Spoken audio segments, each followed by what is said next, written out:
Commission. Sorry about Thank that. you. Mary, do you want to make a backup copy? Or Andrea? It's been so long since I've done it. I can try.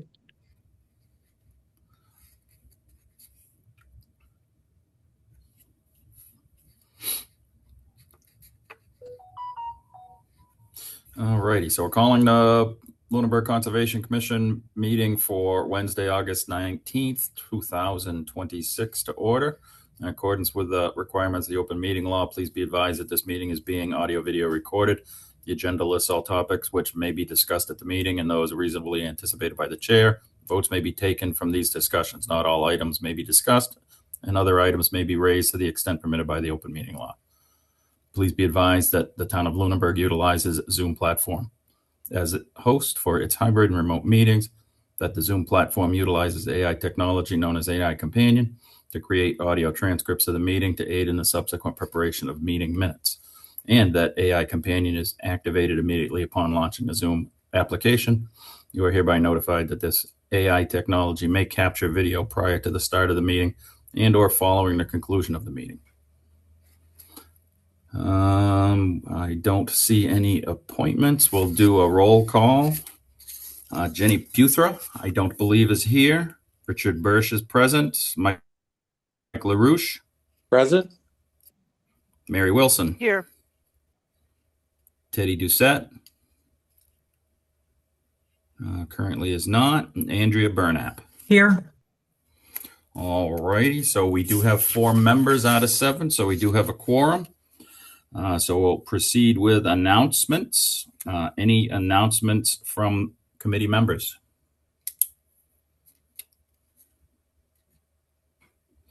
Any public announcements from the public? All righty, seeing none, we'll move on to pollinator habitat update. Yeah, it was a big week this week at the Habitat. Both Jennifer and Christina sent a lot of pictures, and because I am so untech savvy, I was hoping that Mary could upload the pictures. I'm not sure if she can, and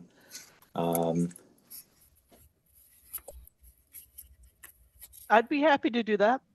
okay. Thank you, Mary.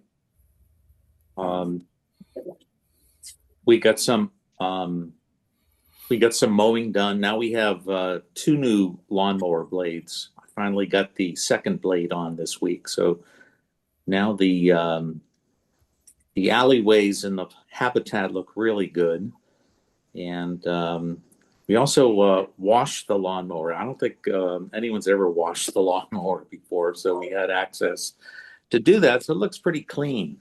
Can just imagine just mowing lawn, the grass kicks up and it gets all over and gets underneath. And so the lawnmower looks brand new again.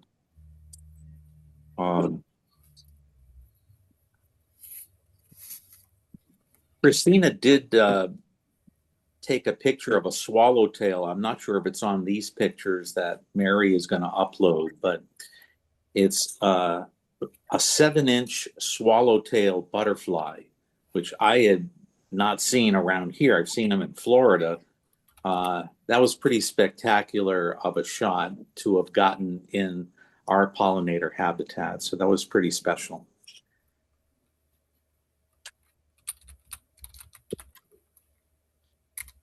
And Mike, are you going to send me the photos afterwards, or? I thought I sent them to you on the lunenburg.gov to your email. Oh, okay. I didn't look there.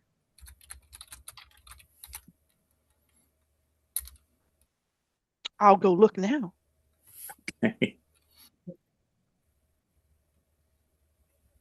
Oh yeah, I do see them. But it'll take me a fat minute or 2 to do it. Okay. I'll give you the progress on the roof. I was there today, and you know, if you don't start like really early by 11 o'clock, that shed roof becomes so hot and you just can't stand on it anymore. So I'm progressing nicely. The next time around we should be able to finish, but it looks pretty good. If I don't mind me saying, better than it certainly had looked with everything peeling away. And not that I want to do this for a profession, it's a young man's kind of work, and but I was glad to see that I can still do it. So, and I'm only 12 feet from the ground, so that's also a big plus. Oh, thank you for that, Mike. Okay. Any other updates on that, Mike? That's it on the shed, and we're going to talk about Hollis Road, the house, later on tonight, right? Yeah, we certainly can. We do have that on the agenda under old business, so we'll make sure to address any issues then. Okay. All righty. Thank you very much. Moving forward, has everybody had a chance to review the minutes of August 5th? Yes. I would make a motion to approve. We have a motion. Do we have a second? Second? We have a motion by Mary, second by Mike. Roll call vote. Mary Wilson, Aye. Mike LaRouche, Aye. Andrea Burnap. Aye. I didn't notice, had Teddy Doucette come in? No.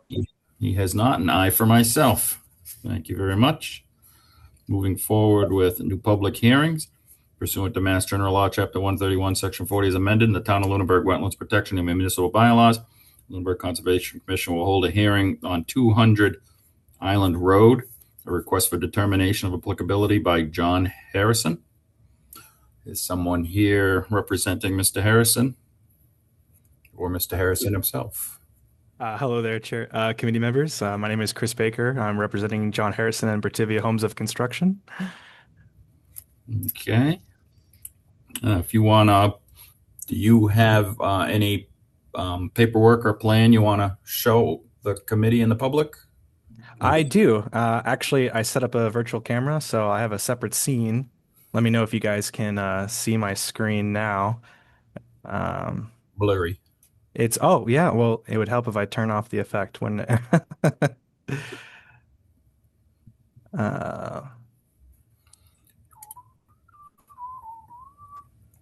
There we go. Okay. Like I said, we're looking to work on Island Road. There's a back deck currently constructed there. The couple there, Josh Mills, the homeowner, is looking to have it expanded out. So what I have here is a building plan. The current deck that exists is 20 by 22 feet, and it exists in the space. It's about in the middle of the current the proposed deck that you see here. We propose to expand 6 feet on the side where that staircase would be further from the houses, and then 4 feet on the opposite side. The sonotubes that currently exist were built right up to the edge of the deck, so we were able to support that. And there's a gas line on the side closest to the driveway that we can't avoid going into. So that's why there's a small expansion on both sides. But the purpose of this meeting is because back when the house was constructed, this is the plot plan that was submitted, minus the additions on it that we wrote. When the house was constructed, you can see in the back here, there was a stream that exists far into their property line. And this house, where it was set, is in between that 100-foot and 50-foot buffer line. The back of the house entirely is within that 100-foot buffer line. So in order to prevent or in order to minimize the soil disruption to the land nearby, uh, we want to respect the environment as much as possible. On the plan that we have here, right here, there are four sonotubes. On the screen, it would be your left. Those sonotubes currently, well, those piers, they don't exist. So what we would like to do is install them as helical piles. We have the excavator and a crew ready to do the helical pile installation, and that is the side where the driveway comes up. So we have a plan for them to go from the driveway onto timber matting, where they can work off the timber matting, set the helical piles to minimize soil disruption, and then back away on the same track. No refueling will be done on site. All the materials for this deck construction are going to be stored on that same driveway. It's going to be outside that 100-foot buffer. And all materials will be returned at the end of the workday to that same staging area. For the four sonotubes that are on the far side of this plan, these four currently exist. We cannot confirm whether or not they have Bigfoots. So the first step that we need to take with those, because the plan is to install a rubber roof above them and turn a section of this deck, 12 by 18 section, into a screen porch, is to verify or confirm whether or not there's a Bigfoot on those sonotubes. If there is, then we can keep them as is. But in order to support the roof structure, if there isn't, then we would be using hand tubes to remove the current concrete, dig out the area for the Bigfoot. We'll take that soil that is disturbed the same day that it is removed off-site, and then pour in the Bigfoot with the sonotube. So with four sonotubes, we're looking at about 24 cubic feet of cement needed to add to the environment if we have to go that route. For the rubber roof, it is a 12 by 18, so 216 square foot area. We were fortunately, while we were going through the planning phase, we were able to observe some pretty heavy rainfall. So if you can see on the site map, there's a pretty higher elevation, not significantly, but what the water tends to do is it tends to go from the non-driveway side of the house towards the driveway side, and it will flow then down the driveway to 200 Island Road. So we don't believe that the 216 square feet of rainfall that's going to be pushed towards the back of the deck is going to cause any disruption to that normal flow of rainfall. So that is all I have really for this project. Just to summarize, any work on the sonotubes we do is going to be done with hand tools. The helical piles will be installed with a one track for the excavator over timber matting to minimize soil disruption, and all staging will be done outside the 100-foot buffer on the driveway, and no refueling will be allowed on the site. All right. The only thing, one question I have is there's erosion protection on the original plan that you submitted showing the red. We would probably recommend some sort of erosion protection from the western corner of the house to the eastern corner of the house. That way there, if you do have that water flow, it'll flow around any disturbed areas. And Absolutely. any of the sediment that does get picked up by the runoff gets captured by the hay bales. Yeah, just so, yeah, this, are you referring to this L line right here that was originally constructed? Nope, the black dotted line. The siltation barrier. Yep. Correct. Yeah. So I don't think it needs to be that extensive, but it should start on the western corner, the back corner of the house, and go around the deck and your construction area and end somewhere around the eastern corner of the house. Absolutely. We could definitely do about like a half moon around the work area where we're going to be Yep. to keep that rainwater out. Yeah, and definitely where the rainwater goes from high to low, start the siltation barrier at the corner of the house. Absolutely, At sir. the western corner. So I myself don't need to see it in the plan if we do take and verbalize it and make it part of the approval.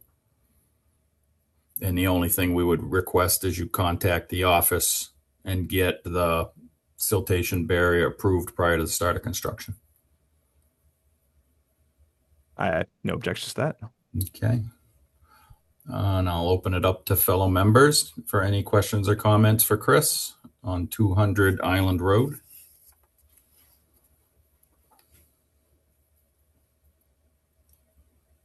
Mary Wilson.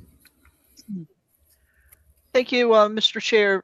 So I went on the site walk on Saturday, and I don't have any concerns. The elevation gradient across the backyard in the vicinity of where this deck is proposed, and going out towards the 100-foot kind of buffer zone area and into the first 10 feet of that buffer zone area, it's relatively flat.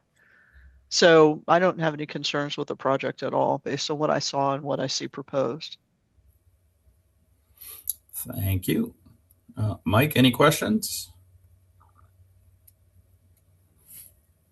You're muted, Mike. You're muted, Mike. Sorry about that. The deck previously has had no roof, and now it's going to have a roof. Correct. So the final product would be a 30 by 22-foot deck that would increasing it along the side of the house. And then for a 12-foot section of that, we're going to convert it into a screened roof and still have that open deck. Okay. And where does all the water go? So when the it water. rains? Oh, sorry. So the water would flow down towards the back of the house, and then when it gets deposited, it tends to flow towards the side of the house with the driveway, and then flow down to 200 Island Road.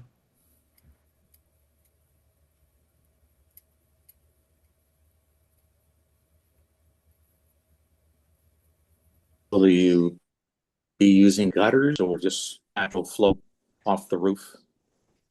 For this project, it's just going to be natural flow. Chris? Okay. All right. Just asking the question. Thank you, Chris. Thank you. And Andrea, any questions? No, I think it's pretty clear. I would agree with Mary that there don't seem to be too many concerns. All right. Any questions or comments on 200 Island Road from the public? I'm not seeing any hands here. So I would accept a motion for a -3 determination with the condition that hay bales or straw wattles be run from the western corner of the back of the house around to the eastern corner of the back of the house, and the contractor contact the office for approval of the siltation barrier once it is in place prior to construction. So moved. Second? We have a motion by Mary and a second by Michael. Roll call vote. Mike LaRouche. Aye. Mary Wilson. Aye. Andrea Burnap. Aye. And I still don't see Teddy. And Richard Burrish, aye for myself. All right, Chris, thank you very much. Thank you guys. Have a great rest of your night. You too. Thank you. All right. Moving forward. Continued public hearings pursuant to Mass General Law, Chapter 131, Section 40 is amended in the Town of Lunenburg Wetland Protection and Municipal Bylaws. The Commission will hold a hearing on 1625 Mass Ave. Notice of intent for the construction of an ADA parking and reconstruction of an existing hiking trail at Cowdrey Nature Center. And who do we have presenting that?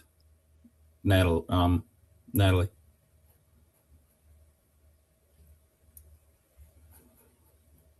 Nadia. We have Ryan on the line, but I don't know if he's prepared to talk to it. I do have a slight update if Ryan's not covering that tonight. Okay. Yeah, Ryan Proctor, Dillis Murray. I do not have an update, Mary. I know you and Greg spoke, so I'll let you handle it if you're willing and able. Yeah, so you guys may be aware that the original project as scoped in the grant was to improve the trail access through the wetland and over to the wildlife viewing platform. And there was an existing roadway there that was a dirt gravel roadway that was raised above the previous levels of the wetland in that area, but there had been a lot of beaver activity in that area over the past, many years, 10, 20 years or so, that it raised the water levels. And so when we actually got people in to delineate the wetlands, what our consultant found was that the roadway had eroded in some places due to possibly beaver and or otter activity, and that the wetland had actually, enveloped the roadway. So what our consultant came back and kind of recommended is that, we could ask for a permit to allow the roadway, what had been the existing roadway, to be utilized as a path, but being able to improve it for a roadway was, he didn't see any way that was really going to be likely. And our goal was, there's a really lovely wildlife viewing platform down there on a peninsula of land. And, it would be great if we could offer, the members of our community that are mobility impaired access to get out there and actually enjoy nature. And even with the improvement of the roadway, it would require, oh my gosh, a significant wetland replication area, right? Which would be intrusive. So while we were out there, I had the commissioners that were with us and Bob Pease, who, is a former commissioner and very active in our trails. We walked over on the other side, so the access that comes in off of Mulpus. And as we looked at that, we thought, well, maybe it would make sense to look at coming in from that side and putting in, we were already kind of scoping a bridge to interconnect the trails and maybe provide an access that way. What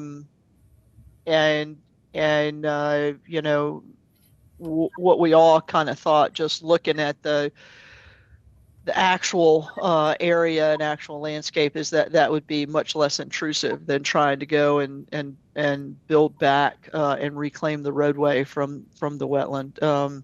So then the limitation became how much headroom we had in the grant compared to what it would take our consultant to go and do this kind of revised scope of work. And I was able to determine that we had about $24,000 worth of headroom left in the grant that had not been consumed yet. And Greg was just getting ready to go out of town, but did circulate to me, and I've not had a chance to circulate to the office yet, a revised quote. And I was trying to get this up so I can talk to you about it. Yeah, and the revised quote for the new scope of work was, I think, 21,000. Let me just double check. 21,180 to cover the revised scope of work. So that still gives us a little bit of margin of error against the maximum that the grant will support. So it is important that we go ahead and make some decisions about this. I kind of wanted tonight just to socialize that with the rest of the Conservation Commission so that you were aware of that and you kind of had some visibility to the extra cost. I will send the quote out to the office for the revised scope of work, and Hurling can get that out to everybody for your review. Then hopefully the next time we convene early in September, we'll be in a position to, ask Greg questions and or make a vote on approving that scope of work under the existing Mass RTP Trail grant that we have open. Any questions for me right now about that? We were a little bit of a fire hose blitz, but So, Mary, you're proposing coming in on the other side of Mulpus that's correct. Yeah. and build a bridge over to the viewing area, or just put a viewing area on that? Build a bridge over to the viewing area. Okay.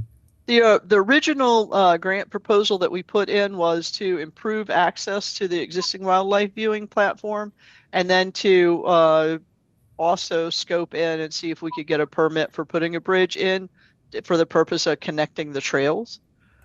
Because those trails right now are kind of isolated from the rest of the trail system in Cowdrey.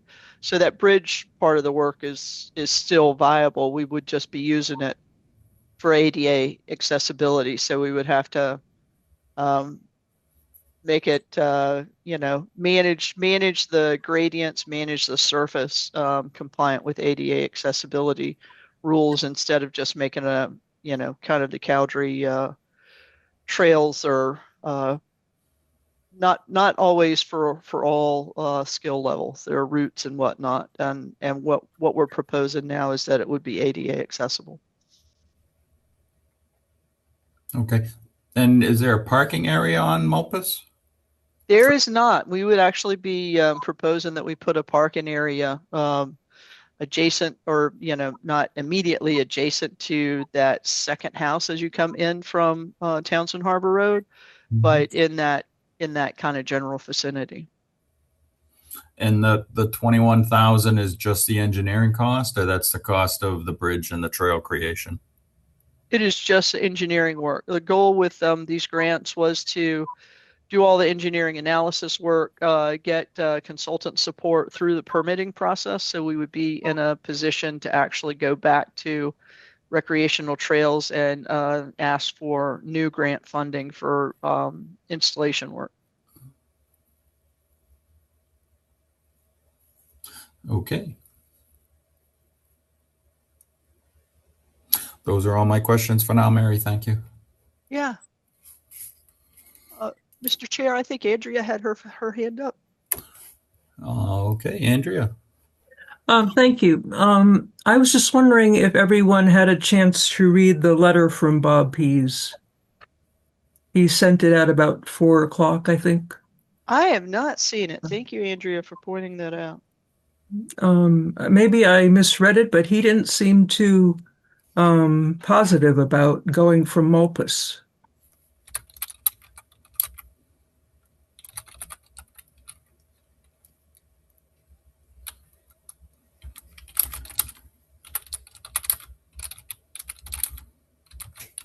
Yeah, do you want to read that letter for us? Then it's read into the record.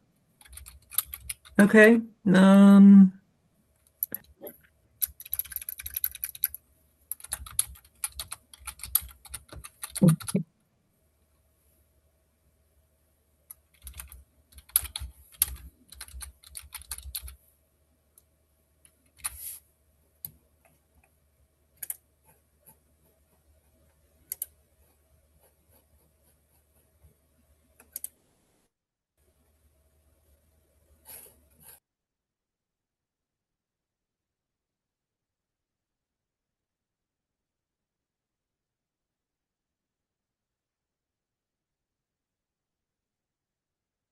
I have it. I can read it if that's more convenient.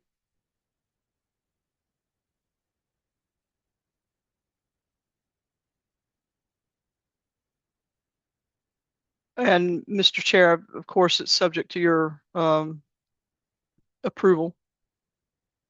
You want me to go ahead and read it, or you want to just circulate it? Honestly, Mary, I think at this time we should probably just table it and continue the meeting until we Okay, that Yep. makes sense to me. gonna go forward and deal with the quote from Dillis and Roy for the engineering work. Okay. All righty. So I guess at this time, I'll accept a motion to continue 1625 Mass Ave to what is our meeting in September? September 2nd. September 2nd.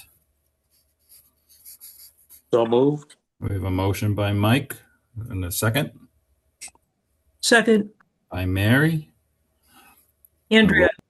Oh, I'm sorry, Andrea. It's okay. Motion by Mike, second by Andrea. Roll call vote. Mike LaRouche, Aye. Mary Wilson, Aye. Andrea Burnap, Aye. and I for myself. All righty. Moving forward, I believe this one they requested a continuance. They did. Pursuant to Mass General Law, Chapter 131, Section 40 as amended, the Town of Lunenburg Wetland Protection and Municipal Bylaws, the Lunenburg Conservation Commission will open a hearing, a continued hearing on 934 Mass Ave for the notice of intent by Unitil to construct a substation. At this time, the applicant has requested a continuance to September 15th. 16th. Actually, would be Sorry, six- that's a mistake. Yep, September 16th. I will accept a motion to continue 934 Mass Ave to September 16th. So move. Second. We have a motion by Mary Yes. and a second by Mike. Roll call vote. Mike LaRouche, Aye. Mary Wilson, Aye. Andrea Burnap, Aye. and I for myself. Moving forward, 701 Reservoir Road, pursuant to Mass General Law, Chapter 131, Section 40 as amended, the Town of Lunenburg Wetland Protection and Municipal Bylaws. Law Conservation Commission will open a continued hearing, 701 Reservoir Road. Notice of intent by Reservoir Recreational Trust for the construction of a new concrete boat ramp. At this time, the applicant has requested a continuance. I see no date, so we'll continue it to September 2nd. I'll accept the motion as such. So moved. We have a motion by Mike. Mr. Chair, I did notice that there were hands up. I don't know if you want to pause the motion right now, but I did notice that. I don't see any up. Who's hand? Oh, okay. Teddy. Hi, I just wanted to say that I was here. Sorry for being late. Super, Teddy. Glad you're here. And Herlin, you did have your hand up. It was just that so that the chair could recognize Teddy Doucette. All righty. Thank you very much. All right. So we have a motion on the floor to continue 701 Reservoir Road to September 2nd. I believe Mike made the motion. Do we have a second? Second. We have a second by Mary. Roll call vote. Mike LaRouche, Aye. Mary Wilson, Aye. Teddy Doucette, Aye. Andrea Burnap, Aye. and I for myself. Moving forward, 157. Pursuant to Mass General Law, Chapter 131, Section 40 is amended, and Town of Lunenburg Wetland Protection and Municipal Bylaws. The Lunenburg Conservation Commission will open a continued public hearing for 157 Goodrich Street. Notice of intent by Steve Violet for the construction of an irrigation pond. I assume that's what you're here for, Ryan? That's correct. Yes, Ryan Proctor, Dillis and Roy representing the applicant. I see John Mara is here as well. Would it be all right if I shared my screen? Yes, go right ahead. Great.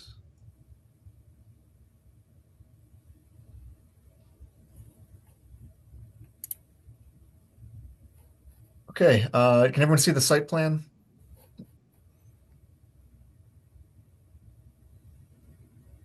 I think we can now. Okay, great. So again, Ryan Proctor, I'm filling in for Greg Roy tonight, who opened this public hearing 2 weeks ago with your commission.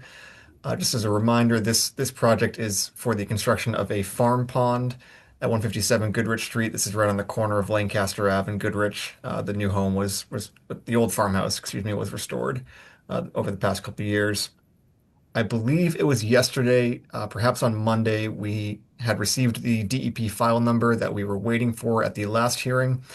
There were just a couple of comments from DEP that I'll talk to you in a second, as well as some comments that we had received from the commission and from the public at the opening hearing that we prepared and submitted a revised site plan, as well as a cover letter summarizing those changes, as well as the DEP comments, I believe earlier today. So I'd like to just go quickly through the DEP comments and the associated plan changes. So there were 3 comments from DEP, 2 of which were relative to erosion.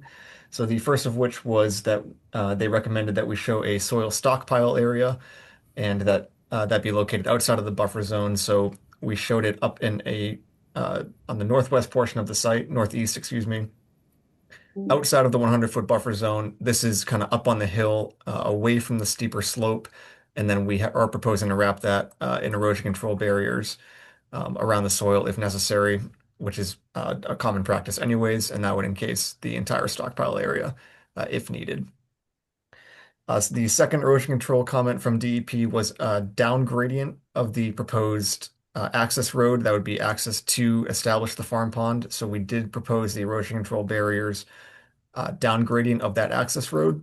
And then in addition to that, we do have it along the road itself, along Goodrich Street and along the property line to function not just for sedimentation and erosion control, but also to function as a limit of work for the project along that property line. The last comment from DEP was any project that involves excess of more than 100 cubic yards of bordering vegetated wetland removal is subject to a water quality certificate application. That is something that's done through Mass DEP. I've done one before, and it was after an order of conditions had been issued. There's a checkbox in there, and then you upload all the documents, including the site plans, any narratives, the order of conditions, if it's been issued.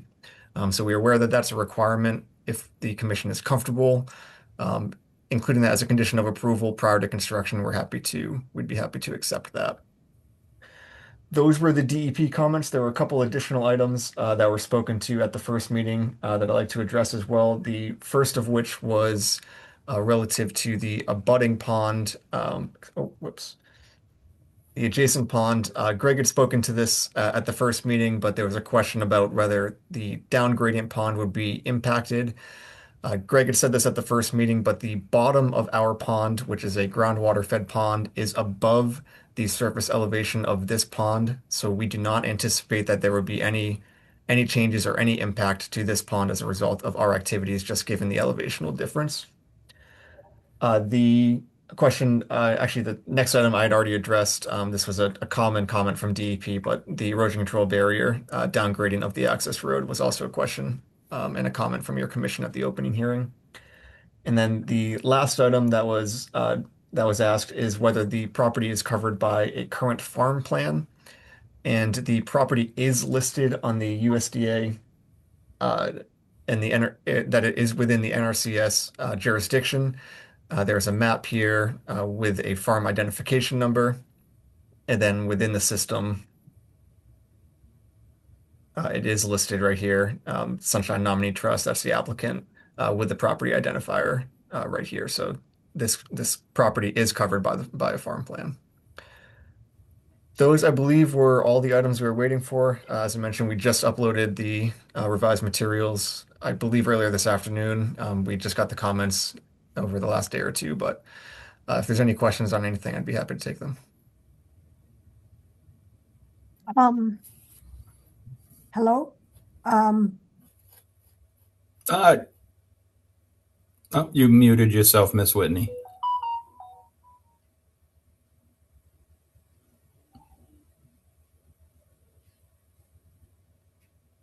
Mrs. Whitney, you have muted yourself. We cannot hear you.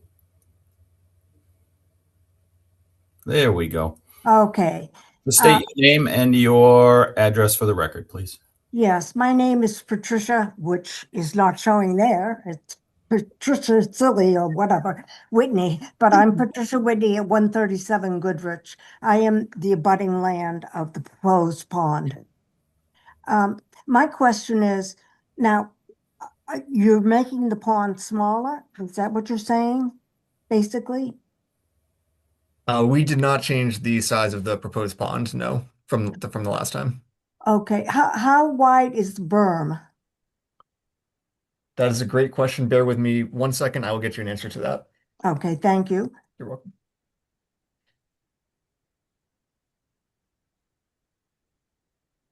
I said 1 second, but I need 30. Apologies. Okay, well, I'm here. Okay.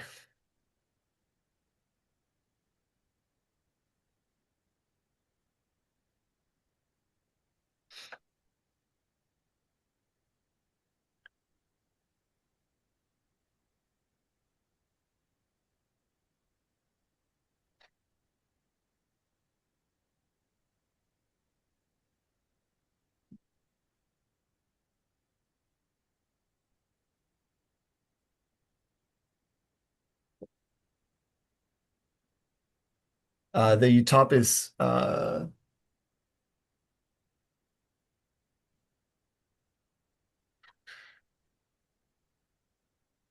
feet, 12 feet wide at the top.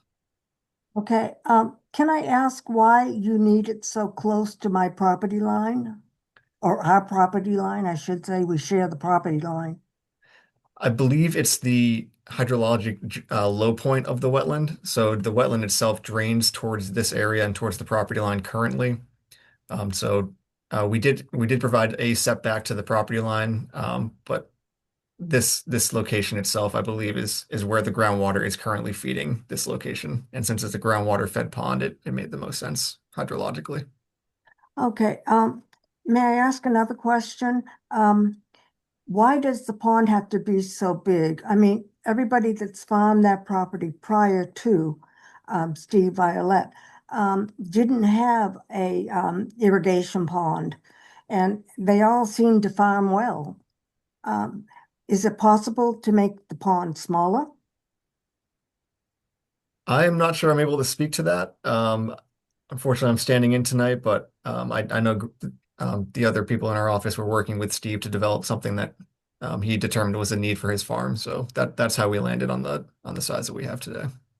Okay, because I mean, this land has been farmed many times, and when we bought the property in 1977, 76, I'm sorry, 76, there was nothing there and nobody was farming.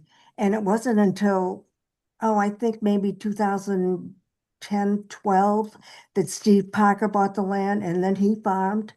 And for a long time, this wasn't farmed. And there never was a pond there before.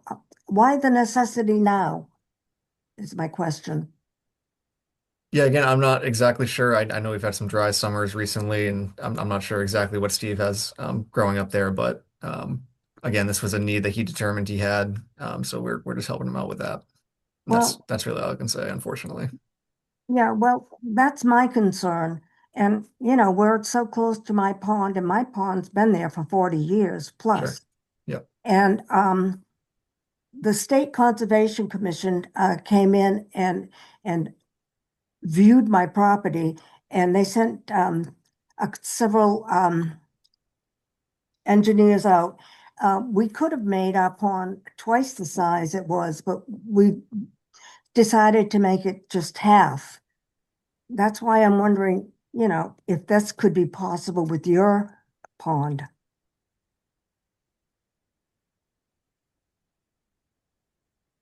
Yeah, frankly, I don't think I'm going to have a great answer for you tonight, unfortunately.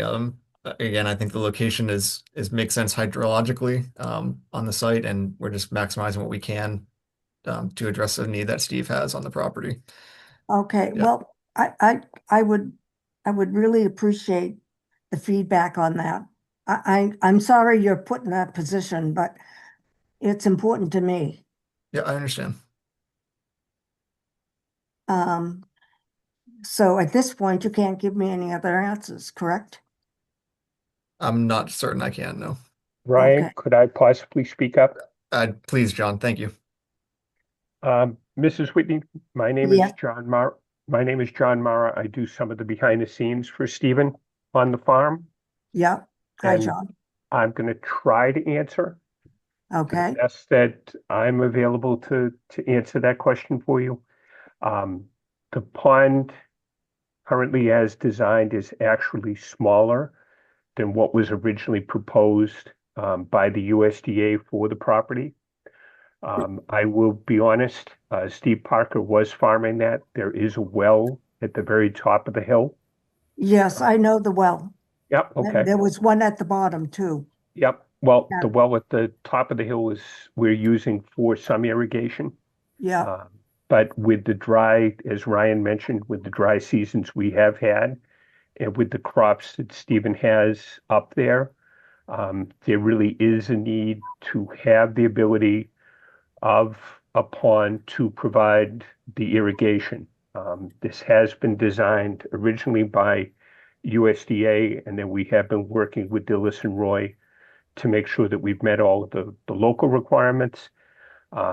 Stephen is planning on using primarily drip irrigation on the field. Okay.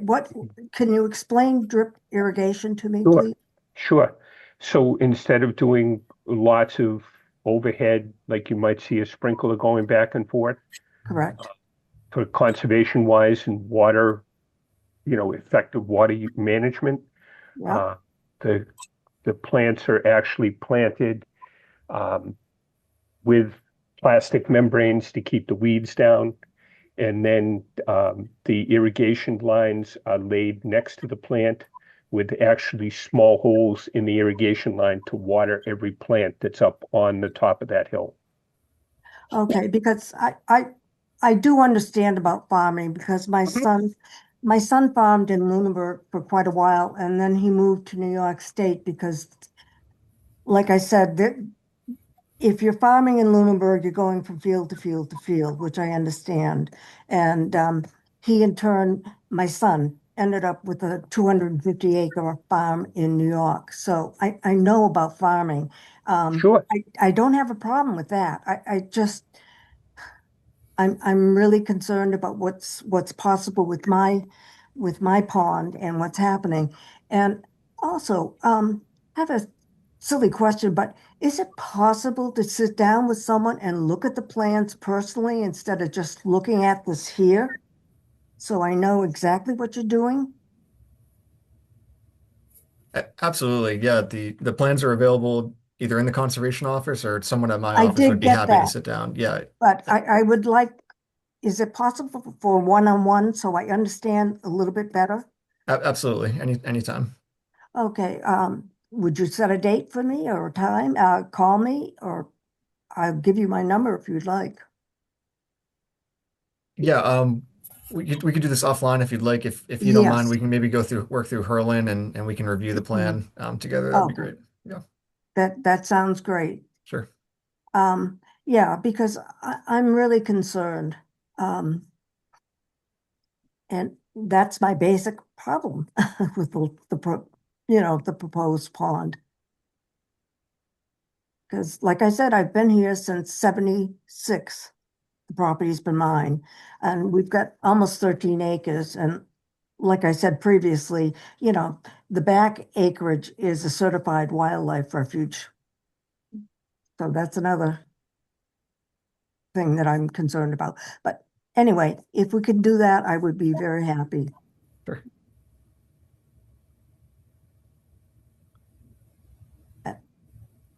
That's my main concern. All righty. Thank you, Mrs. Whitney. Thank you. Ryan, I did have another quick question. So we have the roadway going down to the pond. That's to be constructed, correct? Correct. Do we have any, assume that is to access the pond, correct? That's correct. All right. Now we have looks like we're regrading a fairly steep area from the edge of that roadway down to what we're hoping is the top of the water. This location here, Rich? Yes. Yeah. Yes. Yep. All right. I assume we're putting a pump house or something in there? I would defer to John on that, but I Okay. would assume so. I'm surprised it's not on the plan at this point. If I may speak on that, I don't think that there's any decision yet on a pump house on Lower Lancaster. That field is irrigated with a small portable pump, and I'm under the assumption Stephen would be the one to answer this exactly, that the plan would be to do a similar type of pump or pump design. We are working with the folks federally to take a look at the most efficient, energy efficient manner to be able to move the water up the hill to the field. So there was no determination of saying a pump house exactly without taking a look at how the most efficient manner is going to be to irrigate the fields. Like, for example, on Lower Lancaster, on the Padula APR property that Stephen controls, that entire property is irrigated off of a small 5 horsepower Honda portable pump. Okay. May I speak, please? And ask a question? Just finish, Mrs. Whitney, and then I will recognize you. Okay, thank you. There's a chance to go through this. Do you have any construction detail or schedule on, again, it just looks like it's a fairly steep banking you've got going down there as far as the roadway and the regrading of that banking and vegetating it? Yeah, it's a 2-to-1 slope, Rich, from the road, from basically the 30 down to the edge of the pond. We did add some sedimentation and erosion control notes after the last meeting relative to stabilization, that the work shall be temporary and then permanently stabilized as we complete it to minimize the time that anything is overly disturbed. Okay, so your plan is to open it up, grade it, and then stabilize it right away? Exactly. Yep. Okay. And I imagine there's no reason to put erosion protection between the banking and the pond. No, I think if I remember correctly, Greg said at the last meeting, it's going to be a natural bottom. So, yeah, it would just kind of continue right in there. Okay. And is the top of the berm going to remain a BVW, or are we eliminating some BVW here and putting that berm in? That is a good question. It is up gradient elevationally of the current wetland area, so I suppose that would be upland area. Okay. And it looks like the pond outline is greater than the boundaries of the wetland. Did you happen to figure out? Because I would imagine we can call that replication area. This portion here? Yep. And it looks like you have a little bit on the other side. Yes, exactly. Yes. Yep. Okay. If we can just have that added in as just stated replication square footage to make up for the top of berm. Absolutely.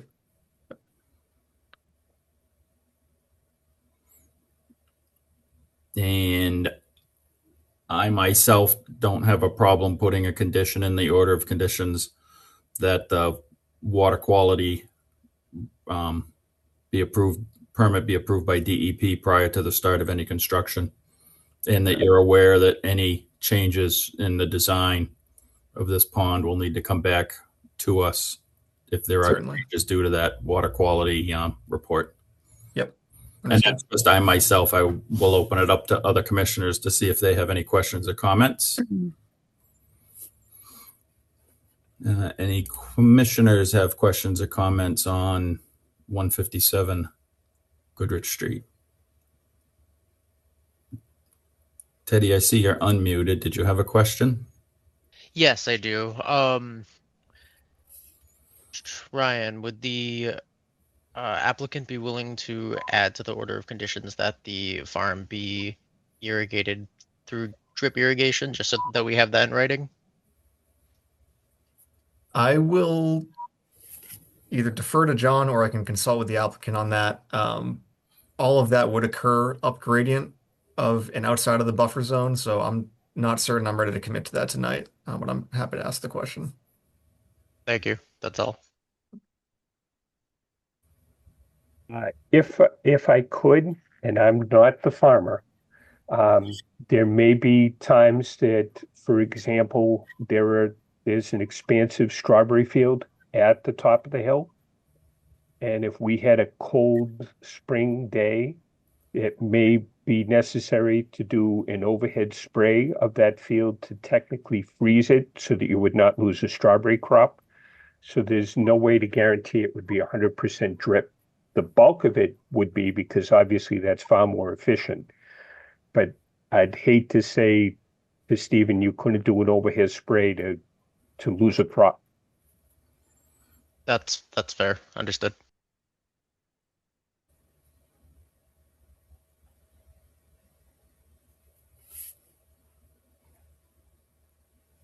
Any other questions, Teddy? That's all from me. Okay, Mike, did you have any questions or comments? I had a question and a comment, and maybe for Ryan, Mr. Chair. Go ahead, Mary. So if the applicant did do overhead spraying or whatnot on the, and for that matter, drip irrigation, right, it's more targeted, but it's still dispersed. In theory, wouldn't the majority or some portion of the water that's not consumed by the plants just go down and recharge the local aquifer anyway? Certainly. And these ponds? Yep.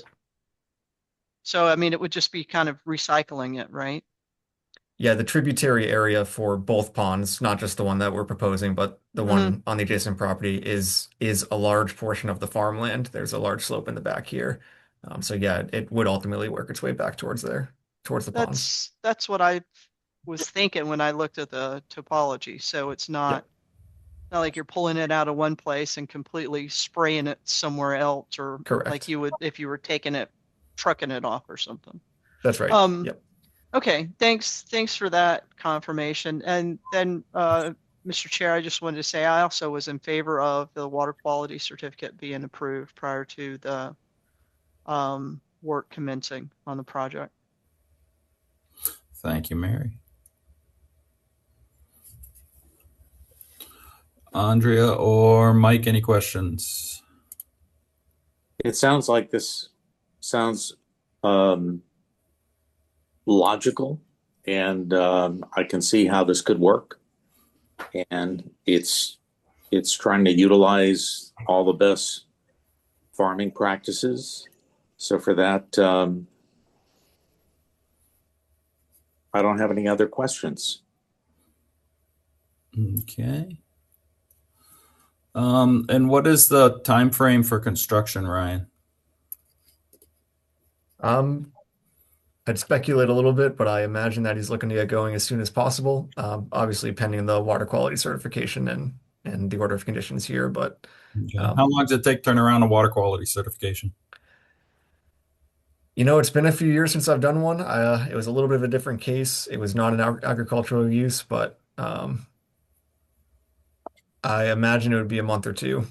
And I'm just shooting from the hip on that. I really am not certain. All right. So if we continue tonight, it's not going to throw a monkey wrench in your start of construction if you got to wait for the water quality certification anyways. I do not believe so. No. Okay. Mrs. Whitney, thank you for patiently waiting. You said you had another question or two? Yeah, I'm just wondering if you take down all the trees and the covering between the property lines, isn't that going to affect the wetlands? I mean, the more you take down coverage, I think the more exposed the wetlands are. Am I getting that correct, or am I wrong? There may be less absorption of stormwater with the with less of a root system there, but we are proposing a pond to capture the runoff and groundwater that is heading there already under existing circumstances. So at the end of the day, I don't think we are changing the overall hydrology of the area, just because the tributary area for this wetland area and where the pond is proposed is a large portion of the hill. So the water that's running off the hill is still going to be running off the hill, and in a similar case with the wetland area now. Well, I know that on my property, in the back where the pond ended up being, that's the end of my property line per se. And the back property, before the pond was put in, I would walk out there in the back and I would sink up to my knees. But if I walked over on the other property, which I probably, I wouldn't do, but anyway, I don't think it was as wet there on that property that Steve Violet has. And did you notice that? I have not walked the wetland area myself. It does display wetland soils when we were out there delineating the wetlands, which means that it does hold the groundwater, and obviously with the pond it'll increase that situation. But we are at a low point on the site, so I do anticipate this pond filling up with groundwater, because that's the intent. Yeah, I'm just curious because, like I said, I mean, I just worry about my pond. And what happens if my pond starts to empty? Is there any recourse for me? That's my other question. I know this was brought up at the last meeting, and I watched it. I do not recall how it was addressed. I do not know if that's something that is handled on the local level or the state level. Again, I find that, in my opinion, it would be unlikely for that to happen, just given the elevational difference. Just one more time, the bottom of our pond is higher than your pond, and they're both groundwater fed. So I find it very unlikely that there would be a causation between the two. Okay, but if that happened, what would be my recourse? That's the back question of the whole thing. Yeah, I believe Greg had said that it would go to the Board of Health. Okay. Do you remember that? I think you're right, Rich. Yep. Yeah. And just looking in the general area, there are 4 ponds there now within just a few properties. There's a couple uphill. Yes. Between Lancaster and Goodrich. There's the Stillman Pond. So in looking at it, there is a good amount of groundwater there. I don't see the water being that much of an issue. Not being an engineer, of course, but in looking at the general area, there are quite a few ponds there. And Massapog is a mile away. So there is a lot of groundwater in that general area. Yes, there is. Yeah. I get that. It's just, my concern is what happens if something happens to my pond from this pond that's being put in. That's all. Yep. Yeah, unfortunately, that would be a discussion for attorneys. Okay. I don't know what to do at this point. Yeah. Well, we will let you and Mr. Proctor from Dillis and Roy have an offline conversation and see if he can quell your fears, or Greg can be part of the conversation as well. At this point, I think we're going to continue it, so we're not approving or denying this application at this time. I think the only ask was the determination of the increased size of the pond for wetland square footage or wetland replication square footage compared to the top of the berm. Yes. So we can have that on a plan. Yep. So we can have that called out. Okay. Any commissioners have any other questions or comments for Ryan going back and adding to the plan?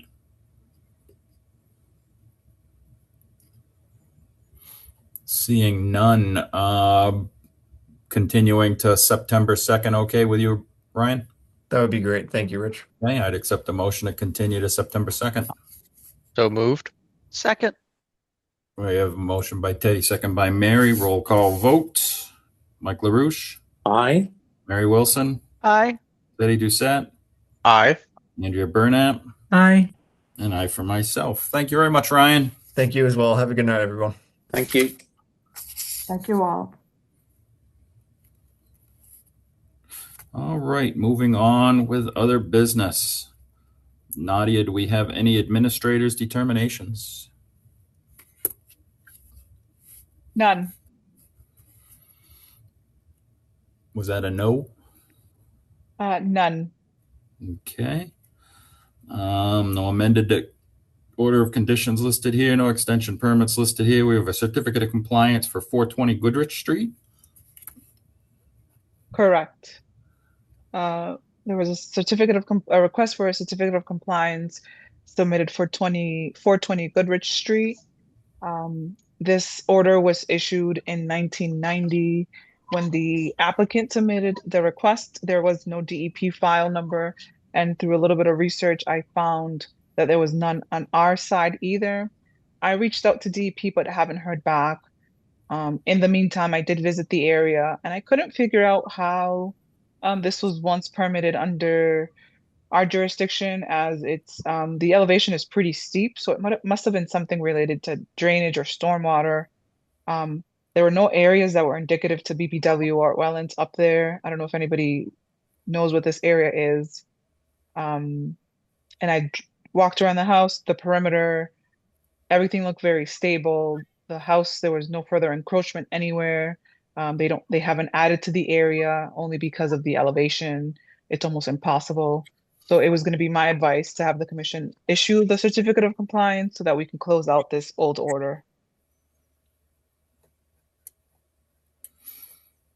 Okay, so I take it you have no paperwork in the office. I do have paperwork in the office, but Okay. there's the actual order that we have doesn't have the 4 last digits. Nothing in that file folder had the 4 last digits. It was the most bizarre thing. Even the order of conditions that was recorded was missing the 4 last digits of that DEP file number. I did reach out to DEP twice already to see if they have something in their files, since they are the issuing agency of that number. So yes. Okay, and you did visit the site for 400 and 420? Yes. So I Okay. went up there. Let me see if I can bring this up. And I did upload one picture, 420 Goodrich. Yes. Has something to do with the driveways being put up the hill?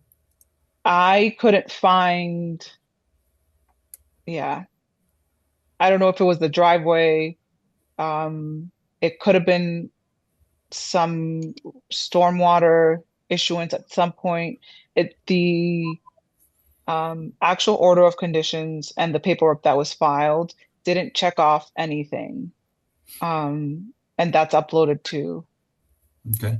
It just asked for a double erosion and revegetation according to the commissions and hydro seeding, and that was it.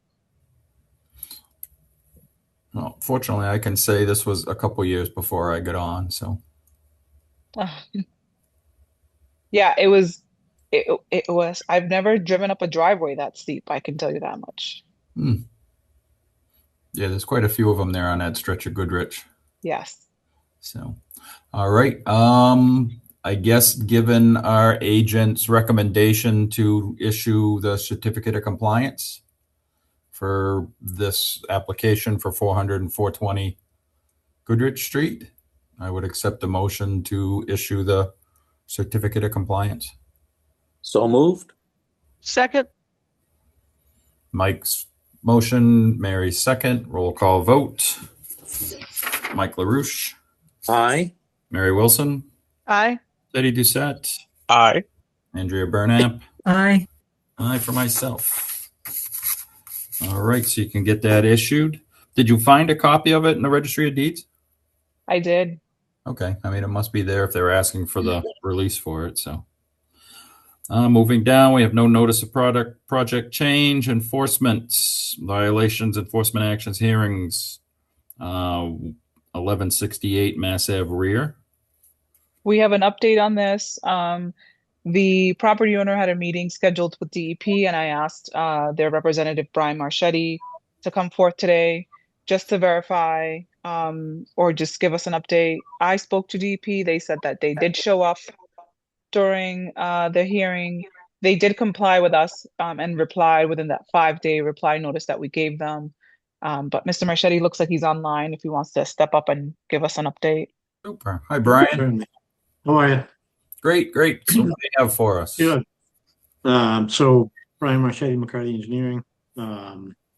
We had our meeting last week with DEP at their office. So the update is it was basically a findings meeting. We met on site a couple of months ago. We met in the office to go through their findings, and they're basically told us that in a month or so, they're going to issue their final notice and direction to the applicant or to the landowner on basically what we're going to be required to do, or what he's going to be required to do for remediation. So we're spoke with Harlan about it.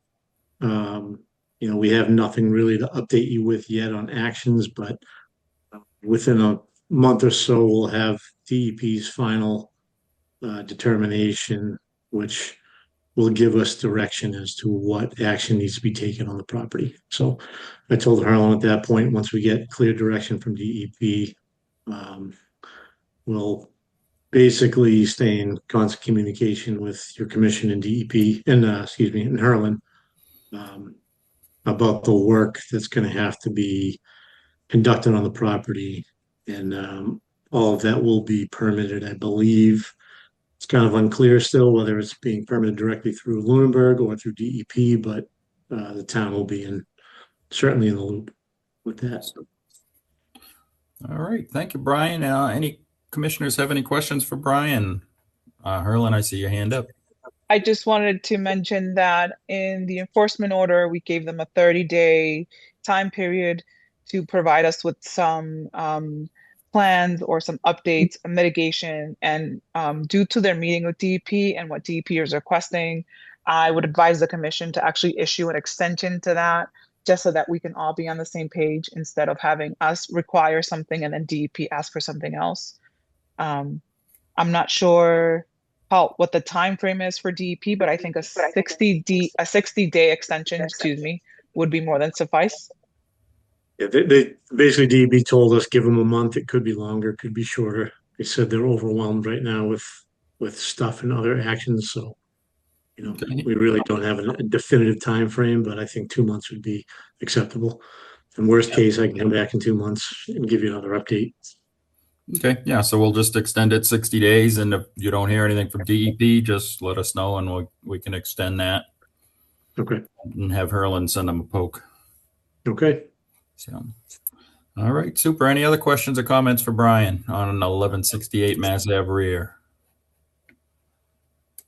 All right. Seeing none, I would accept a motion to extend the deadline for the enforcement action for 60 days, which will bring us to October 19th. Actually, let's bring it to October 21st, which will be our second meeting in October. So moved. We have a motion by Teddy, Second, second by Andrea. it's Mike. Mike, roll call vote. And you've got the date, Harlan. We're extending this until October 21st. Yes, All I jotted right. it down. Mike LaRouche, Aye. Mary Wilson, I am recused from this topic. Teddy Doucette, Aye. Andrea Burnap, Aye. and I for myself. Thank you very much, Brian, for coming in tonight and bringing us up to date. All right. Thank you. Have a great evening. You as well. All right, moving forward, we have an emergency certification that was issued for 467 Lancaster Ave. Do you want to bring us up to speed on that, Harlan? Apologies, I was muted. We received a call. Actually, we didn't receive a call. During the last rain event, I was driving down Lancaster Ave on my way into work. The road was almost impassable from the runoff that was coming off the side of the road. It just so happened that same day, DPW got a notice from a property owner that's directly across where the water was overflowing. There's a culvert that's there that had overgrowth of vegetation and debris, and DPW had asked if we can issue an emergency order to clear out the vegetation and actually clear out the culvert to better channel that water flow that goes down the street. And I met with our DPW director on site that day, and we were able to see some overgrowth and exactly what was happening. And I went ahead and issued the certification. Bear with me as I'm trying to find it's Lancaster.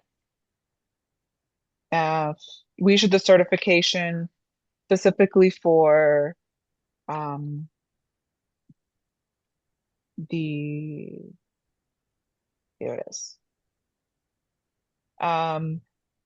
Removal of vegetation, woody debris, sediment, and other obstructions within and immediately adjacent to the existing culvert and drainage channel is necessary to restore adequate flow and alleviate flooding of Lancaster Avenue and the adjacent residential property.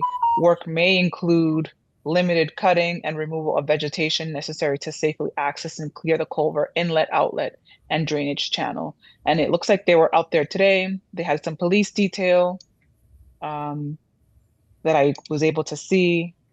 And I'm gonna just share my screen so that you guys can see the area of vegetation that they were gonna clear. I don't know if anybody can see my screen. Yes. Yep. That's the area of vegetation. The red area is the area that was going to be cleared. The house directly across the street was the one flooding. And if you guys can see, that's the water coming from above the culvert. Wow. And onto the street. What you can't see here is that this leads to this person's garage. And when I drove by, the water was up to the very top windows of their garage. Oof. So I would ask the commission to please ratify this order so that we can eventually close it out when DPW completes the work. All right. Any questions or comments from commissioners? I see none. Thank you very much for acting on that, Herlin. I'm sure the DPW appreciates the quick response so they can get in there and get that fixed. I will accept a motion to approve to ratify the emergency certification for 467 Lancaster Ave. So moved. We have a motion by Mary. Second? We have a second by Teddy. Roll call vote. Mike LaRue. Second by Mike. Second by Mike. Our Mike. voices all sound the same tonight. I for Mary Wilson. Aye. Teddy Doucette. Aye. Andrea Burnap. Aye. Aye for myself. Thank you. Moving forward, new business. Do we have any updates? Yes, just one simple update. The rec department is having a Touch a Truck event, which will be held on Friday, August 28th from 12 to 2:30 p.m. They have asked if I would be there with a table. I said yes, mostly for engagement purposes. I have some leftover stuff from Earth Day that I will be handing out to people. But if anybody can share the event or it's on social media, we will be there mostly for the engagement part. All right, super. I have a question. Yes, Mary. Do we have any material about permitting that you have to share, Herlin? Yes. So I have the trifold, and then I have do you live near wetlands? And I have some other stuff from MACC that I can put together too. Awesome. Aside from that I was just having at the table. Oh yeah, that's awesome. I love that. Great. Any other updates? We have a commission open discussion. Does anybody have anything they want to open? No. Moving forward, nobody has brought any topics that were unknown 48 hours prior to the meeting. Bylaw discussion. I saw that Herlin had emailed out some verbiage with some proposed changes. Were those changes that you have written, Herlin, or have they gone to the town attorney? No, those were changes that I had written under the advisement of Mr. Adam Costa.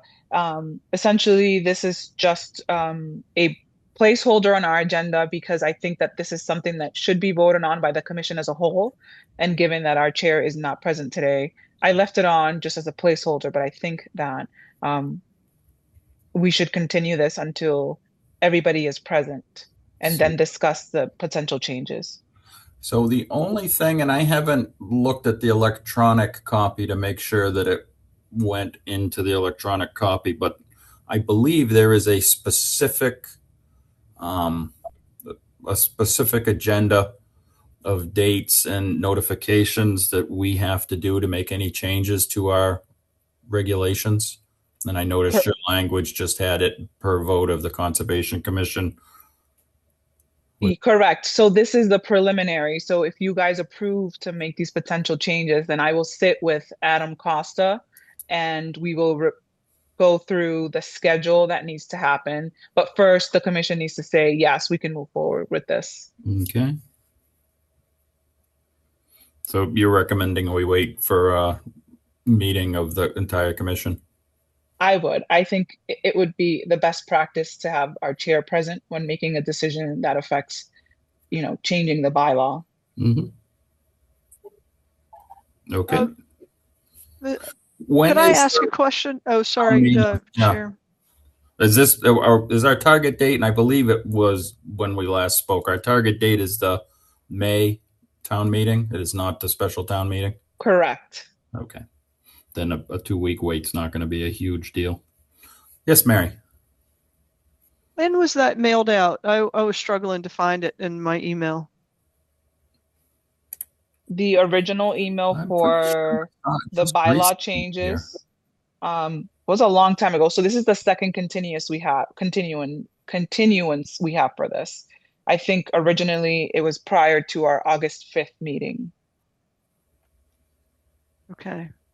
And I understood correctly, Rich, that or Herlin, there was a proposal on the language? Correct. Okay. Yeah, I can keep looking now that I'm looking in the right place. And if I can't find it, Herlin, I know how to get in touch with you. I can call you or something. Sure. I could have sworn I just read it. But okay. All right, moving forward, old business. Do we have anything, Herlin, on the budget? Nothing on the budget. Encroachment issues. I'm still waiting for Bob Pease. Mike, you said you had some something to bring up on the Hollis Road residents. Yes, I guess I sent some quotes on flooring and carpeting to everyone regarding Hollis Road. And it seemed like one of the vendors has given us a quote for carpet throughout the entire house that has carpet there, to remove the old carpet and replace it with a new pad and replace it with a Berber kind of carpet, which is a looped carpet. And in the laundry room, there would be a separate piece of vinyl installed in that particular area. And that quote came at $4,190.53. I was then asked to get another quote to reflect that new vinyl planking that is so popular today in houses. And we essentially have gotten two additional quotes, one at $9,645.22 and $10,063.81. So I guess that's the discussion. If you went with carpet and vinyl in the laundry room, it would be virtually half of what it would cost to use the vinyl planking in the same space. So I'm just going to throw it out to to the commissioners to see what their thoughts are.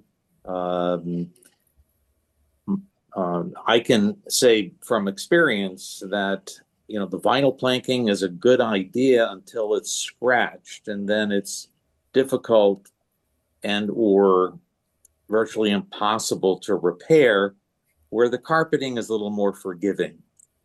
Given that our budget on the Haas account is at $26,000, you could replace that carpet twice for in a time period where, if you were to install the vinyl planking, which sounds more practical in many ways, until it gets scratched. And, you know, oftentimes furniture, if you don't insist on special glides, it will scratch. From my personal experience owning apartment houses. The other piece is I have the fire department is scheduled to come in on Saturday to help us figure out the smoke detection in that building. There's some existing detectors. Many of them are just gone. They've been taken off the ceiling. So I'm sure that's going to have, you know, a cost of around $400 to $500 to replace the smoke detection. So I'm looking at what we have to spend, what it would take to put a custodian in that space. So I'm just opening it up for questions, how other commissioners are thinking about bringing this space up to snuff so it can be rented before the winter. Myself, as a landlord, I would go with the least expensive long-term solution. Vinyl sheeting, linoleum, I think is great. And then the carpet, like you said, it's half the cost of the vinyl planking. I don't think it's going to give any additional wear or rental possibility. So I myself would be in favor of the least expensive way to get that done. And just explain the custodian question again. Well, I guess that's how we, the former tenant or custodian, part of their agreement was to put in a certain amount of sweat equity each month, whether it was mowing the lawn or shoveling the walks or, painting inside, anything that you could say, all right, I did this kind of work this month. And that was part of the arrangement for living there. Hence the custodian part of the tenancy, if you will. And I guess Herlin is trying to see if we can get our agreement updated so we can have it ready. So when someone does look at the place, would be willing to, I'm not sure how many of us have seen the original agreement, the custodial agreement with the former tenant, but essentially it, gives regular kinds of agreements. You have to keep the place clean and whatever duties. And there was a monthly charge or rent to live there. And I think it does break down the appliances come from the custodian or the tenant. Even though we have a stove and we have a refrigerator and a dishwasher that's functioning, the person did remove their washer and dryer. So that's, something that if the new person should want to have. The hookups are right there, but they would have to furnish their own washer and dryer at this point. So I'm just going to add, I've been on the commission since this property was donated to the town, and we've tried this caretaker agreement, and unfortunately it has never worked out. At this stage, unless there is some huge benefit to the caretaker agreement, we've not ever been able to police the hours required and the work that they're supposed to be doing to the property. I think we should consider and research just renting it out at fair market value and just have a tenant at will situation. I do think that that may be far greater benefit monetarily to the town. And I think that may also protect us from the situation we're currently in. And that's just my opinion. I'm certainly open to doing it the way we've been doing it, but it hasn't worked the way we've been doing it for 20 years now. So, Herlin, I see your hand up. Yeah, so that's one of the things that I was going to pitch to Adam Costa was if we could change the agreement, like what is the process that we have to go through to change the agreement, to change the verbiage, to not have the old requirement of 30 hours per month of uncompensated labor, and instead have a limited incidental stewardship responsibilities where like this person doesn't have an allotted time or hourly commitment, but they're responsible for X, Y, and Z at all times. And then we can offset that with the cost of the rental, or no, it's not a rental, it's the license fee or occupancy fee. Yeah, I guess so he has not reviewed the current agreement that we have? No, Just as a landlord, I know that they are pretty specific in what you can have in a residential housing agreement. Right. And I think because of the way the deed restriction is written up for this, it actually wouldn't even be a residential. It has to be like a license. We're not allowed to rent the property. That's why it's called a custodian. It's very technical and beyond the scope of my legal knowledge. I'm expert in other laws, but not this one. And I am struggling because I'm trying to find the happy medium so that we can have a little bit of boost in whatever the fee associated with someone occupying the space is, and then also not have that. It seems like it's very difficult to keep track of. How do you keep track of somebody 30 hours worth of work or, uncompensated? That's very convoluted. So I would like to have it like a little bit more straightforward. And if we can just give them incidental stewardship, where if something like you're responsible for X, Y, and Z, we can list those things and be specific. I think the hurdle right now is trying to make contact with town council and getting them to help us through this. Okay. Is that something we can leave to you? Yeah.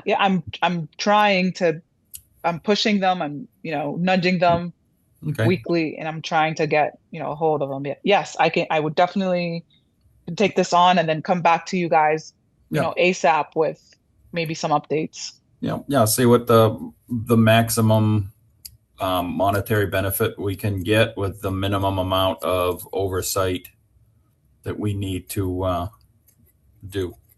So, Mary, I see your hand up. Yes, thank you.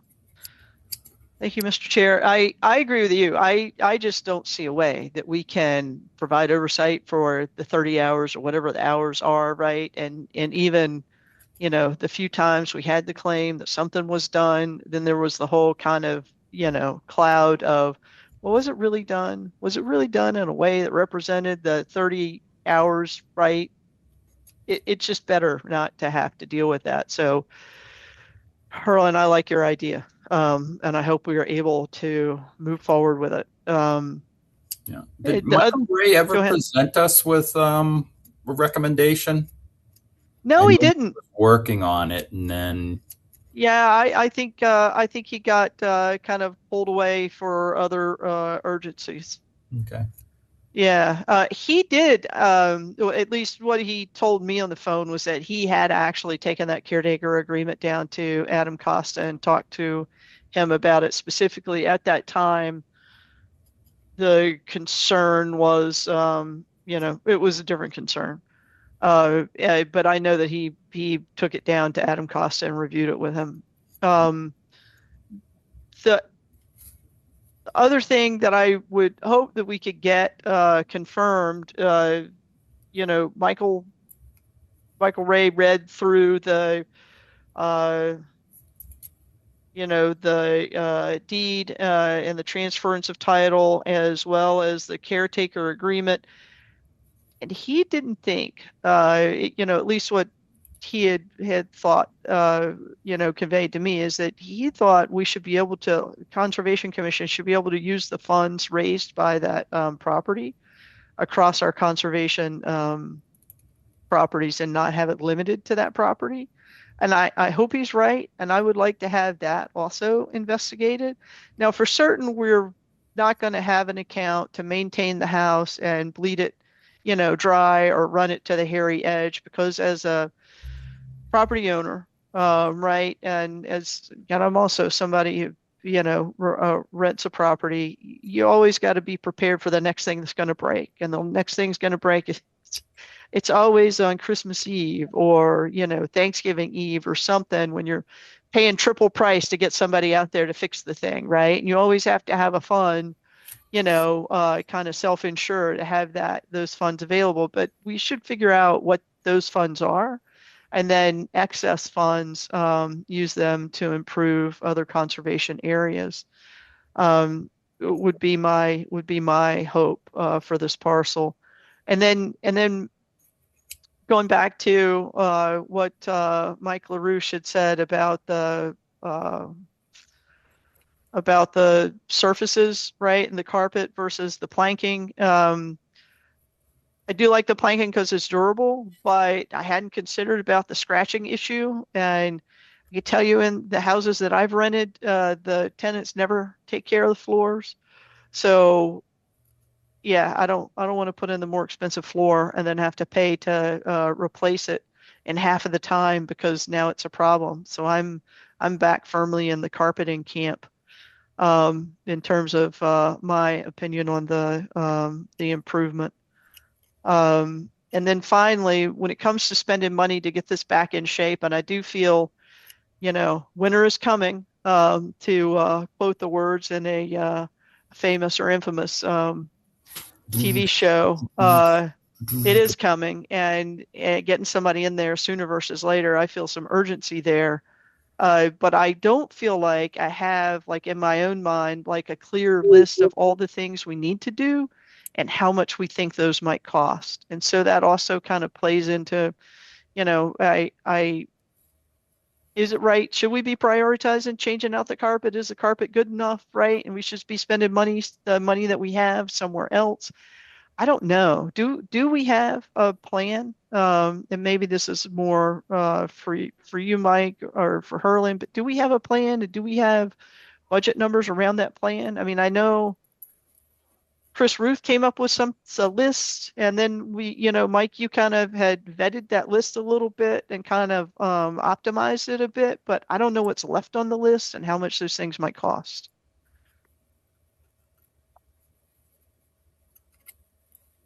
Well, Mary, I agree that there are a lot of things on that list, but there's no way, if you're going to rent a property, that you're going to want to, I don't know how old those carpets are. They have to be at least 10 years old. Mm-hmm. They have not been cared for. We just spent money to clean them, but it was too little too late, unfortunately. And we knew that going in. The place does need some painting, some updating.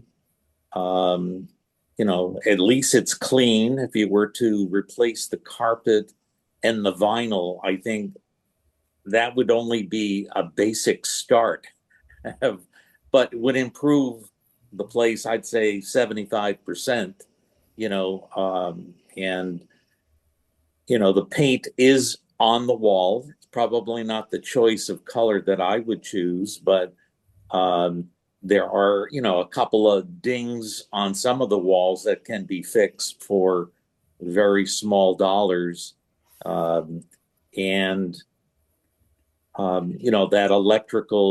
That light fixture in the bathroom that operates, it's just that it's so heavy, it's somehow, it's off the wall, but it's solid, it's not going anywhere. But, do we need someone to put it back on the wall? Of course. And, I was hoping that, we could have like a handyman just go through the place and kind of, replace the toilet that's running all the time. So that's why one of the toilets is shut off, because it needs a new inside the tank mechanism. But you really don't need a plumber to do that. You just need someone who knows how to replace the inside of a one of those Fluid Master devices inside everybody's toilet at our homes. So yeah, there is a list that needs to get done, but I don't think it's insurmountable. But I really think it starts with getting the old carpets out of there and putting vinyl in the laundry room, so at least it will look like a normal place and want someone who wants to live there. Right now, I don't know how many people would want to live there. That's my opinion. So in your opinion, everything else on the list besides the carpeting is kind of low cost? It's cosmetic. Yes. Yeah. Okay. Yeah. So I had lost track of it, and I was worried that, somewhere like, I remembered there had been a lot of plumbing type things on there originally, and I've been in the bathrooms, so I wouldn't be surprised if there were plumbing things on there where you have to actually hire a professional and you have to spend money on, plumbing finish work and whatnot, and that's not cheap, so that's what I was worried about. Those things aren't necessary is what you're thinking. Well, I'm not saying they're not necessary, but there's a in the bathtub, there's there is an escutcheon plate that looks a little tarnished, and that is just a matter of going to the hardware store and yeah, you don't need a plumber for that. Correct. Yeah. Correct. Yeah, I just thought I'd remembered some things about valves and whatnot. But if we don't have to do things that you need a professional for, then I'm less worried. Like one of the outside faucet needs a new vacuum break. That's a matter of about $5. Mm-hmm. Going to the plumbing store and, shutting the water off while you replace the vacuum right. outside faucet. And I noticed the other faucet, which we did use, has a little, like a real small trickle. So it looks like it probably needs a washer. And someone who understands how that works. And so you need a handyman. Mm-hmm. That's what we need. Okay. That makes me feel better. And, we remember when I had my plumbing friend come in and noticed that all the plumbing fixtures were all to code. I had all the traps, that the plumbing code is asking for. They're just in the basement. They're not inside, but is perfectly acceptable. He said the boiler was not leaking.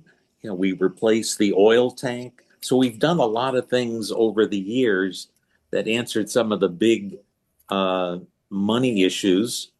The roof is not leaking, but there's a question mark.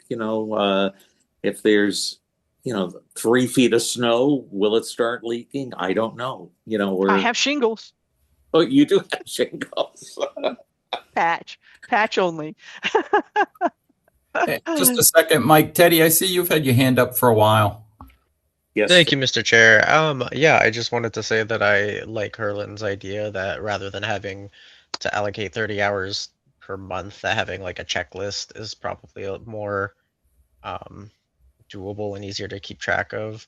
And we can still offset the price to make it a little more attractive to people to live there. Because I like just speaking for myself, as like a young person looking for housing right now, it's not easy. And I think I can think of a lot of people that would be attracted to this place for a reduced market rate. Mike had sent us an email with that I believe a realtor showed you some places Gave us with some comparisons, yes. yeah, and those seemed pretty pricey, in my opinion, compared to 123 Hollis Road, because Right. walking through the Hollis residence, it's pretty drab, if I do say so myself, and like there's cabinets that don't have like the board in the cabinets is warped, and Yep.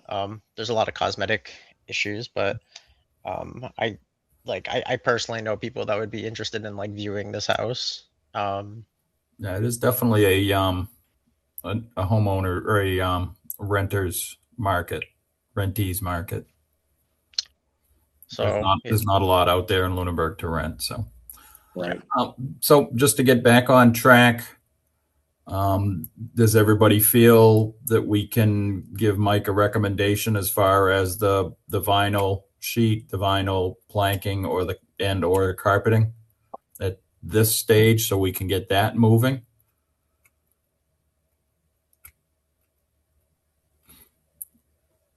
Okay. Somebody want to give us, I'd accept a motion to have Mike move forward with the vinyl sheeting and the carpeting as he's got quoted. So moved. Motion by Teddy. Which, don't we have multiple quotes though? Don't we have to be specific, or do we need to have a not to exceed number or something? Well, this is specific. The one I want to go with, and I was happy with the person who came in and did all the measuring, and I saw the product was from the Empire Group. Mm-hmm. And they were at $4,190.53. That was for both products in the whole house? That was for the carpeting, removing all the old carpeting in the pad, using the existing tackless, which is that the around the edge. Around the edge, exactly. Yep. And putting in the vinyl in the laundry room. Okay. Ooh, I have a quick question, if I might.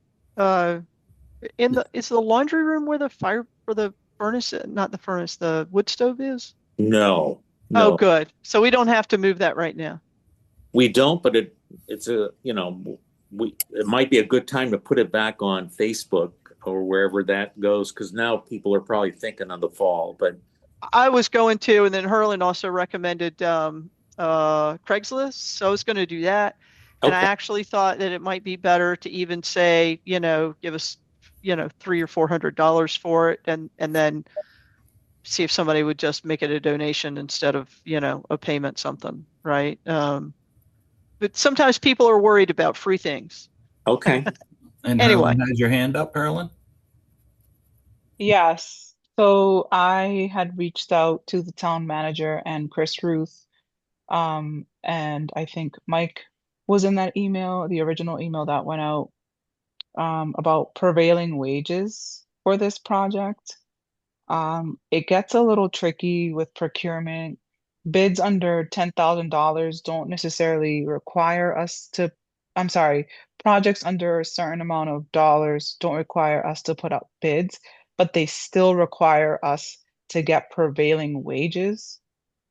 It can get a little confusing again. So I just want to clarify that if the commission does move forward with this specific quote, I heard back from Chris Ruth, who said, we do need to pay prevailing wages on a flooring project like this. If the price is estimated to and stays below the $10,000 mark, then the commission would need to follow best business practices, which is typically 3 quotes for the work. So under $10,000, we do or we do not have to do the paperwork for prevailing wage? You just have to you still have to do the procurement and prevailing wages are two separate things. Okay, so under $10,000, all you need is three quotes. quotes, but then we still would need prevailing wages. Well, we actually have two quotes from two different companies. Okay. But so then one more quote. We have multiple quotes for different products. Can we use that? That might be doable. Okay. I would have to get back to you on that one because I don't want to do something that it's not allowed. But I think it would be in the commission's best interest to move forward with the lowest quote as like verbatim. Okay. Lowest quote for the flooring project at the Hollis Hills home. So that would be quote B. But if we have to pay if they have to pay prevailing wage, the quote is not accurate. Because what is prevailing wage for a floor layer? For a floor layer. Like $59 an hour or something like that? I don't know if it's that high, but yeah. Is there a procurement information for vendors? There's a schedule, right? There's a schedule that's out there, and the town manager was supposed to get back to me. We have a procurement officer. She's not an officer, but a procurement person. And when I emailed her, she said, I'm going to forward this to the town manager and she'll get back to you. And that was today that I heard back. Excuse me. I think the commission to not hold this up for 2 weeks should probably vote on the lowest quote. I don't feel comfortable moving forward without knowing what the prevailing wage is. Because unfortunately, the vendor, if they do go forward with it, now the burden is on them to prove that they've paid prevailing wage. And if they haven't, they're legally required to pay the prevailing wage. So I myself don't feel comfortable moving forward until we get the prevailing wage and inform the vendor that they have to, because there's paperwork that they have to provide, payroll sheets and things like that, affidavits that they've paid prevailing wage, if we're required to do prevailing wage. Even under projects under 10,000. That's what Herlin said. Okay. Yeah, that's the email that I have from Chris Ruth. Let me just hold on.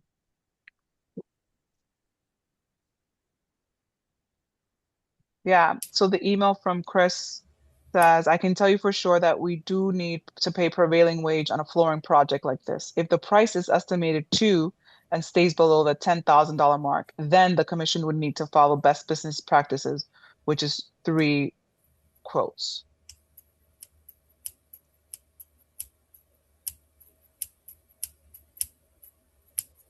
Okay. So at this point, we just have to wait for the information on prevailing wage and just inform the vendor and see if their estimate stays the same. One moment. I just want to make sure. See if I can text Chris real quickly.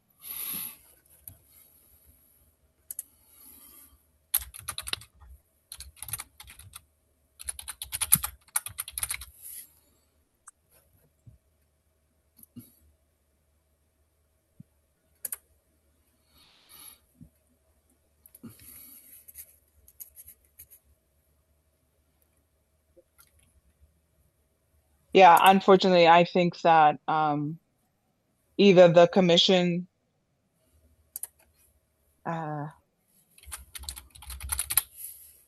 I'm at a standstill here, guys. I don't know Let's- what to best advise you. I think maybe let's continue the conversation to the 2nd of September. Well, the quote is only good for 30 days. And we got the quote on August 13th. So Yeah, so we have time. September 2nd is still in the, okay. So we'll table this until we get more information on the prevailing wage and the procurement process. And I think also I've been trying to schedule a meeting for weeks with the town manager and possibly Chris Ruth, because I would like to have a plan in place so that we can move forward with the custodial agreement, even if it's adhering to the current agreement until we make some changes. I've reached out to them multiple times. I've spoken to our chair about it and other commissioners. I'm still actively working on that. I'm just trying to get some time from her so that we can sit down and we can put this all in order so that there's no back and forth. We could just kind of move on with our own authority.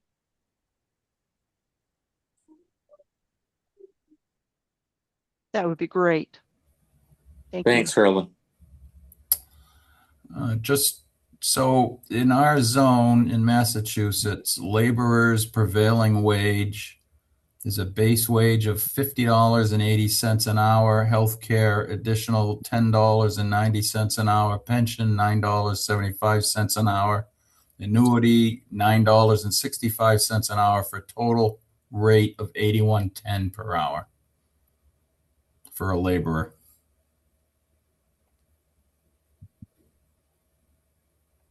And that's just an example schedule.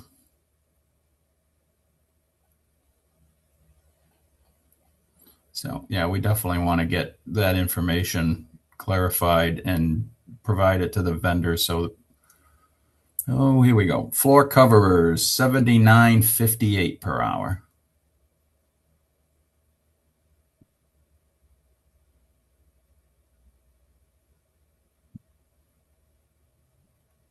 So, yep, I think we'll table this until we can figure out prevailing wage. All right, moving forward. Teddy, you have your hand up. Yeah, sorry to harp on this. I believe the laundry room is the only place that doesn't have any flooring at the moment. Is there any way that we could probably do the vinyl in the laundry room first and hold off on the carpet later? I can't imagine them wanting to do 2 trips. The company will come, they'll have the goods, they're going to spend 1 day and do everything. I don't see an advantage of them coming in and doing that and coming back. At least that's my feel about how companies work, because it's a lot of work to set up for, but I can ask.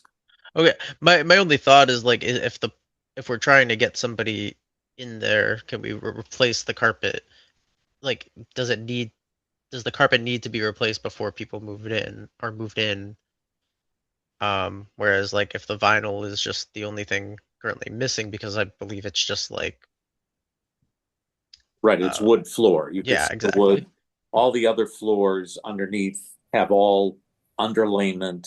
They're prepped for carpeting. I'm assuming there's hardwood underneath the underlayment, but we're not deconstructing the house to see whether or not there's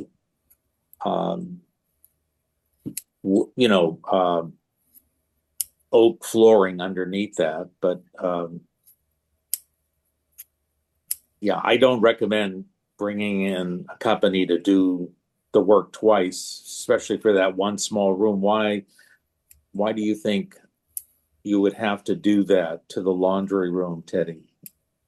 To make it more appealing, or? Well, my thought is the carpet is already there and it's not necessary to replace it to get a tenant in there, whereas the laundry room having just like the wood floor, I think, But it's you so know, a much, tenant. this price that was quoted is based on the fact there's nothing in the house. Once you put people in there, now there's furniture that has to be moved. It's going to be a much more expensive project. That's fair. That makes sense. Yeah. In new carpet, you can get more money monthly. Yes. So, all right. So at this point, I'm going to recommend we table this, Okay. get a little more information, and actually at the next discussion, maybe Herlin will have hunted down Adam Costa and gotten a few more answers on the license as well. And I should also have the answer from the fire department, what we're going to require as far as smoke detection in the house. And we should be able to get a price on that. Yep. I would imagine you need smoke detectors in each bedroom, the laundry room, the kitchen, a carbon monoxide detector. Yep. And they, all of those are, they're 2-in-1, and they have voice activation. There's, so there's a lot of great stuff. And the batteries, if we are allowed to use the batteries are good for 10 years, and you can't mess with them. The batteries inside They're all self-contained now. You just throw them away. Correct. Yep. Super. Well, let us know on those at the next Okay. week as well. So, all right, moving forward, any committee reports, master plan steering, open space, or stormwater? No have master none. plan updates. Andrea? None for open space. We haven't met. Okay. Herlin, do we have any communications to the office? None. Okay. And at this point, our next meeting is Wednesday, September 2nd at 7 p.m. At this point, I'll accept a motion to adjourn. So moved. Second. Oh, that was quick. Motion by Mary, second by Mike. All those in favor, roll call vote. Mike LaRouche. Aye. Mary Wilson. Aye. Eddie Doucette. Aye. Andrea Burnap. Aye. And I for myself. Hopefully on next Wednesday's meeting, Jenny will be back after a month off. She'll be all rip-raring to go. All right, everybody. Have a great evening. Thank you for all the prep work, Herlin. You're welcome. Have a good night, everybody. Yep. Thank Have a you. great night. All right. Good night.